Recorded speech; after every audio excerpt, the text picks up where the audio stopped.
Con motivo del bicentenario, probablemente hayan escuchado decir a algunas personas que la independencia no fue deseada, que fue traída, que fue impuesta por extranjeros, ante una población que, en el fondo, quería seguir en la colonia. Si bien este es un tema que se debate hace mucho, sobre todo luego del énfasis que la historiografía le dio a los movimientos populares, indígenas, afros, hay un cierto tufillo hispanófilo que busca negar toda agencia entre las grandes masas. Y bueno, no lo digo por atacar todo lo hispano. Personalmente no creo que uno deba rechazar tan categóricamente una parte de nuestra herencia. Finalmente, la historia peruana no es solamente la historia de los pueblos precoloniales. Pero este tufillo hispanófilo no solo niega la agencia de la gente, sino que recurre también a varias críticas a la visión más nacionalista de la historia peruana, con una idea bastante idealizada de la colonia, definiéndola como un periodo que trajo todo el conocimiento, un periodo en el cual llegó toda la ciencia a esta región, ignorando los grandes desarrollos de las poblaciones precoloniales, no solamente la incaica. Se dice, por ejemplo, que con la conquista vinieron las universidades. Y sí, se las trajo, es innegable. Pero hacer una afirmación así sin más es intelectualmente deshonesto, porque obviamente no iba a existir una institución europea en los Andes del siglo XVI. Lo cual no quiere decir que no existiesen instituciones que podamos equiparar con la enseñanza superior, como el Yachaywasi. Mi nombre es Sergio Sáez, y en este episodio de Más de 200 buscaremos rescatar la historia de esta institución y hablaremos de los amautas y la educación incaica.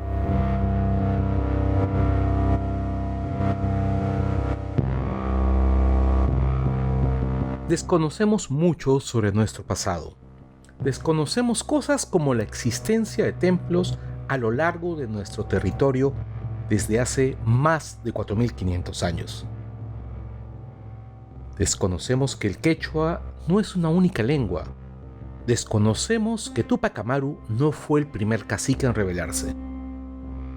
Desconocemos que el abandono nos ha hecho perder muchísima de nuestra historia. Únete a nosotros en la aventura de evitar que el olvido nos robe el pasado y compartamos la aventura de redescubrirlo.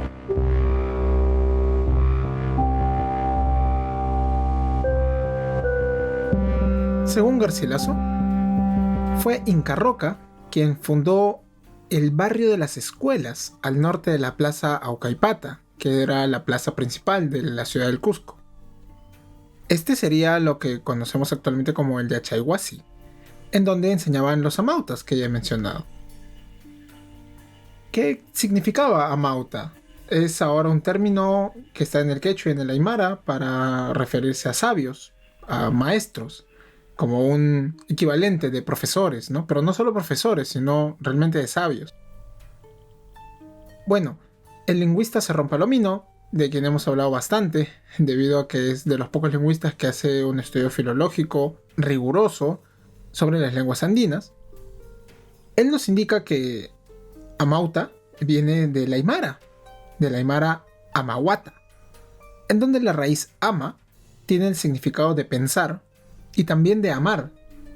Y esto no debemos pensarlo como algo contradictorio, ¿no? Es obviamente una raíz polisemántica y que dentro de la ideología andina tenían relación.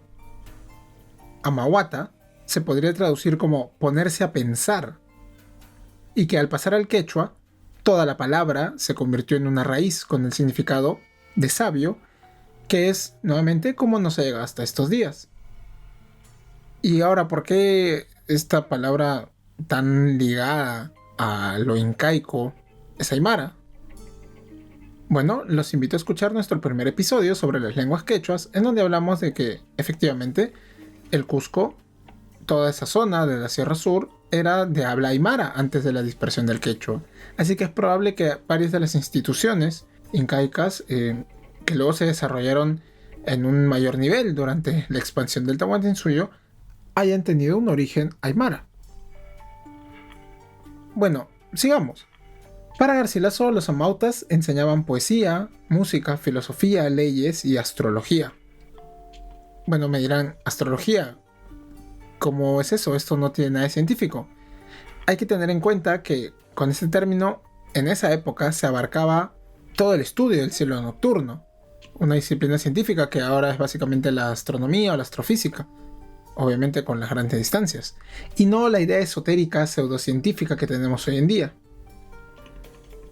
Así que, en realidad, lo que nos está diciendo Garcilaso es que eran profesores de ciencias, profesores de literatura y profesores de filosofía y leyes. Pero para conocer más detalles sobre el funcionamiento de esta institución, tenemos que recurrir al cronista Martín de Murúa.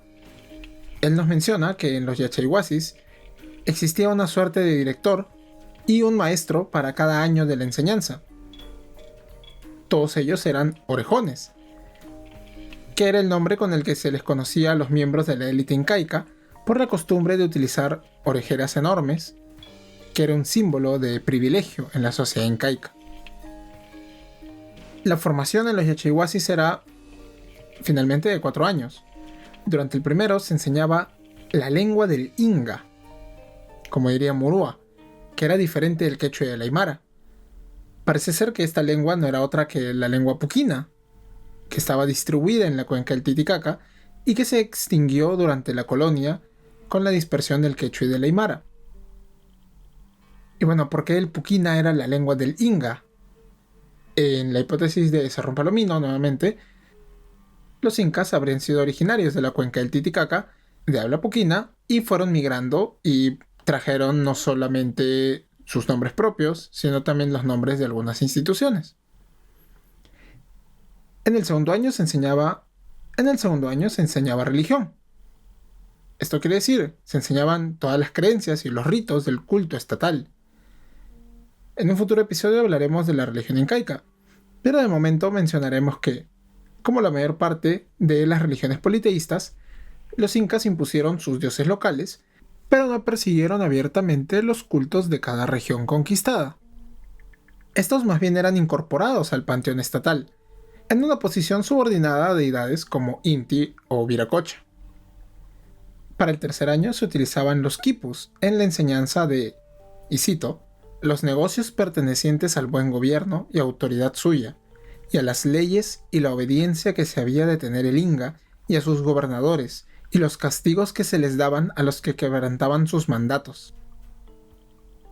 En otras palabras, se enseñaba economía y leyes, además del uso de los llamados quipus administrativos, de los que ya hemos hablado un poco en nuestro episodio sobre los quipus wari, pero que hablaremos en extenso en otro episodio dedicado a los quipus incaicos. Finalmente, durante el cuarto año se utilizaban los quipus narrativos para la enseñanza de la historia oficial incaica, guerras, gobierno de los incas y las hazañas de sus capitanes. Ahora, ¿quiénes eran admitidos en el Yachaywasi? ¿Era una educación para todos? Bueno, no, como sucede con tantas sociedades. La educación superior era un privilegio de unos pocos. Para la historiadora Viviana Moscovich, el Yachaywasi buscaba, y cito, formar una élite administrativa imperial superpuesta a la local y leal al rey inca y sus instituciones. La educación de la nobleza del imperio inca estaba destinada no solo a crear un grupo administrativo per se, sino a la unificación del imperio en una sola ideología religiosa y administrativa, con una sola lengua general oficial, a través de la educación de las élites locales junto con la nobleza inca del Cusco. Tenemos pues que los mautas enseñaban a los hijos de los señores locales, que podían ser los hijos de los curacas con mujeres incas entregadas por los gobernantes, en estas relaciones de reciprocidad asimétrica, en donde esta fidelidad, esta subordinación al gobierno tahuantinsuyono era premiado, entre otras cosas, con mujeres nobles.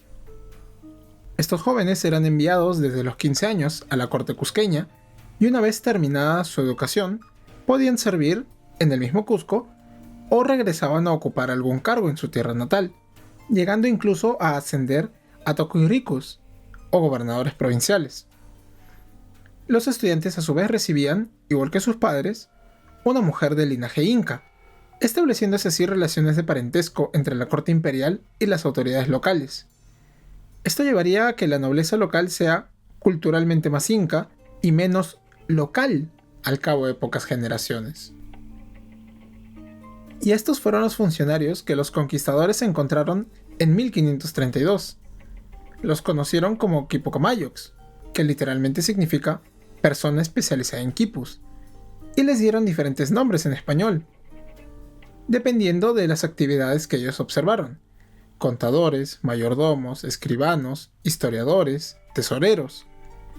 Esta amplia gama de tareas nos indica que, en efecto, los Quipucamayox eran los funcionarios estatales y no solo los intérpretes de los quipus. Estos funcionarios se terminaban agrupando en unos 3 niveles. Uno local, del Ayllu, de la comunidad. Eran funcionarios que utilizaban un código local de quipus, probablemente en su propia lengua y dialecto característico. Estos quipus eran reutilizables, pues podían atar y desatar los nudos. Por ejemplo, Hernando Pizarro observó cómo un administrador iba desatando nudos de un quipu cada vez que se retiraban objetos de los almacenes, a la vez que iba atando nudos en otro quipu que registraba el préstamo. Un segundo nivel era el regional, que era impuesto por los incas. Aquí tenemos a funcionarios que traducían y resumían las informaciones locales y las vaciaban a un quipu con el código imperial, que ya era un código estandarizado. Los quipus no eran reutilizables y quedaban como una suerte de archivo. Y finalmente un nivel imperial, para los informes que llegaban al Cusco y que eran almacenados allí. Obviamente utilizaban quipus que no eran reutilizables y en donde se registraba con el código imperial. Un buen ejemplo de la existencia de estas jerarquías los encontramos en los quipus de Puruchuco, palacio de uno de los curacas de la costa central, y que se encuentra en el actual distrito de Ate. Los quipus que encontraron aquí parecen reflejar estos niveles administrativos, con ejemplares que resumen la información de los otros quipus. En suma, la educación impartida en el Yachaywasi permitía recopilar rápidamente la información local antes de ser condensada y archivada en el Cusco gracias a los quipus. Pero no todo era solamente administración. Garcilaso también nos dice que los omautas componían comedias y tragedias para representar en la corte. Y lo cito extensamente.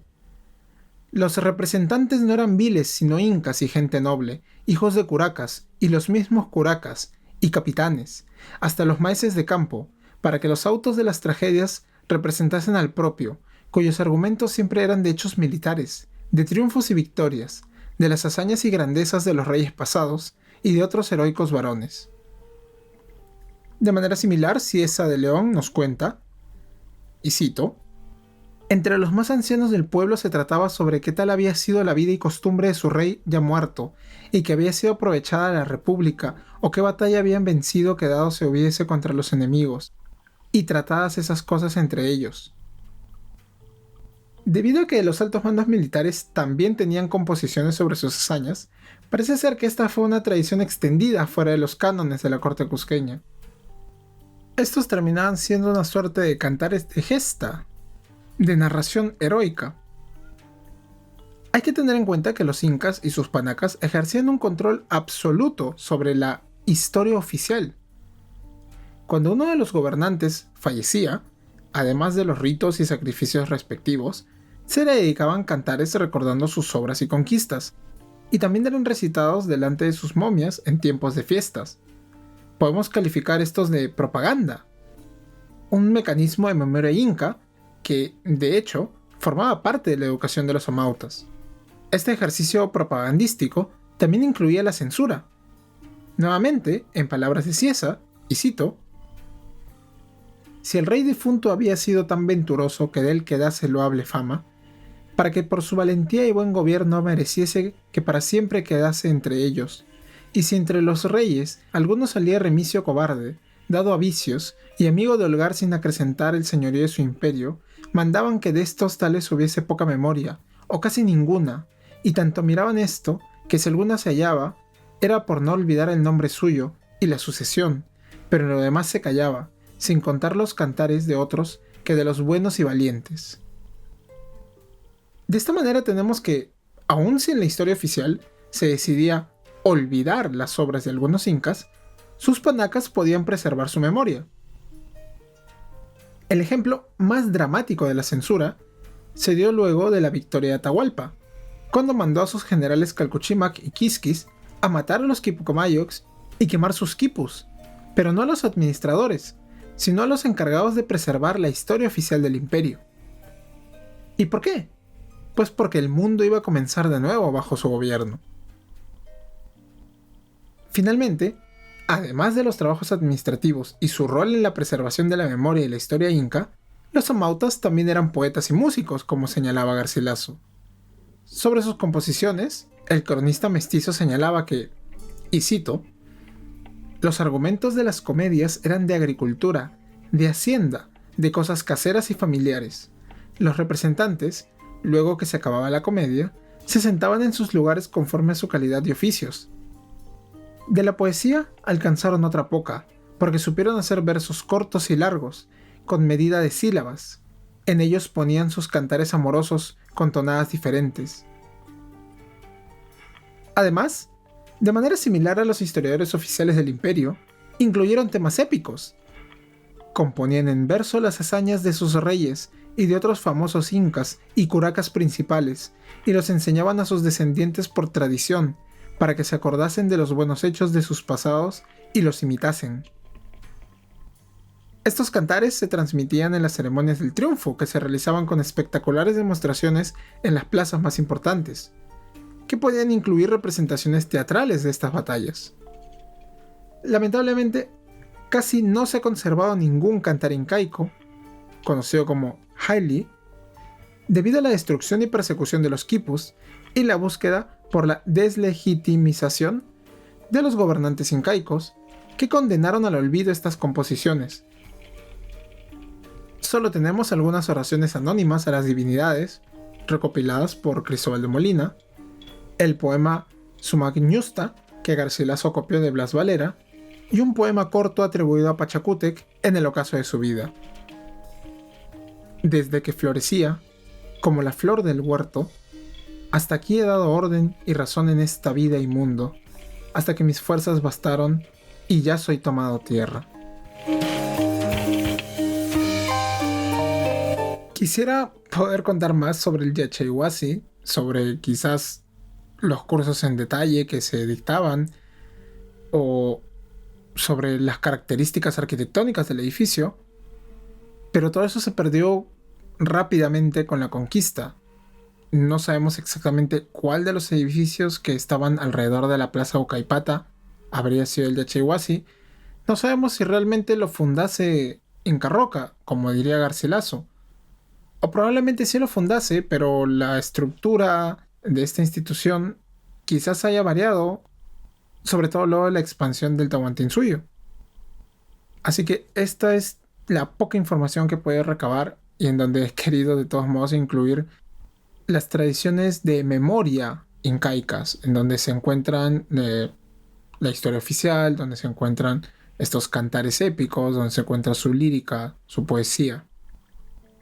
Como siempre, antes de pasar a la bibliografía, quiero agradecer a nuestros Patreon, Iván Villarreal y Yosora Murumantovani y Linda Blair, por apoyarnos todo este tiempo. Y ya saben, si quieren contribuir con este pequeño proyecto, pueden ubicarnos en Patreon como Más de 200 Podcast de Historia Andina. Los episodios seguirán saliendo gratis en iVoox, Spotify y YouTube. Y nos pueden apoyar desde $1. Y si luego quieren desuscribirse, lo pueden hacer cuando sean. Patreon es una plataforma de mecenazgo bastante sencilla de usar. También nos pueden seguir en Twitter. Sé que hace tiempo que sigo prometiendo que voy a retomar los hilos, pero con esta coyuntura política tan complicada es difícil preparar los textos. Déjennos comentarios en las casillas de iVoox o en el mismo Twitter, críticas, sugerencias, siempre vamos a escuchar lo que deseen y bueno, nuevos episodios siempre están en camino. Ahora sí, las fuentes. Lo que les daré va a ser, repito, prácticamente todo lo que hay sobre la educación incaica, sobre el Yachaywasi. Primero recomiendo el libro Voces del Ande, ensayos de onomástica andina, de Rodolfo Cerrón Palomino. Es un trabajo que compila varios de sus ensayos sobre etimología, sobre varias instituciones incaicas, no solo la de Omauta, sino también Tocoiricu, sobre algunas palabras de origen quechua, aymara. Y bueno, es un trabajo muy bueno que está disponible de descarga gratuita en el repositorio del Fondo Editorial de la Católica. Luego, podrían buscar los trabajos de Garcilaso y Murúa para conocer la fuente original de las citas que he hecho en este episodio, pero yo les recomiendo que si no se van a soplar todos estos textos, podrían revisar Aprender e instruir en los Andes, siglos XV y XVI, de Enrique González Carré y Fermín del Pino Díaz. Este libro es parte de la colección Pensamiento Educativo Peruano de la Derrama Magisterial, que es un muy buen trabajo colectivo sobre la historia de la educación en el Perú. El ensayo de González Carré no me parece tan bueno, pero rescato que en este libro hayan compilado todas las menciones a la educación, ¿no? Están todas las citas sobre Yachaywasi en Garcilaso y Murúa, y bueno, no hay mucho más como fuente primaria.